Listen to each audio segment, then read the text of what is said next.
కనుక్కోవడం జరిగింది. దాని బేస్డ్గా ఇప్పుడు ఎఫ్ఐఆర్ కూడా కడుతున్నాము.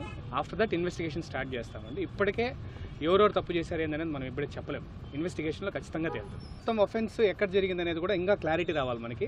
బట్ ఎఫ్ఐఆర్ మనం ఇమీడియట్గా వేయాలి కాబట్టి అతనితో మొత్తం చర్చించి ఎఫ్ఐఆర్ ప్రస్తుతానికి వేస్తున్నాం. వేసిన తర్వాత ఇన్వెస్టిగేషన్ ప్రాసెస్లో ఎక్కడ ఇన్వెస్టిగేషన్ వెళ్తారనేది కూడా మేము ఈరోజే తెలుసు. ఇక్కడే స్టార్ట్ అవుతుందండి ఇన్వెస్టిగేషన్.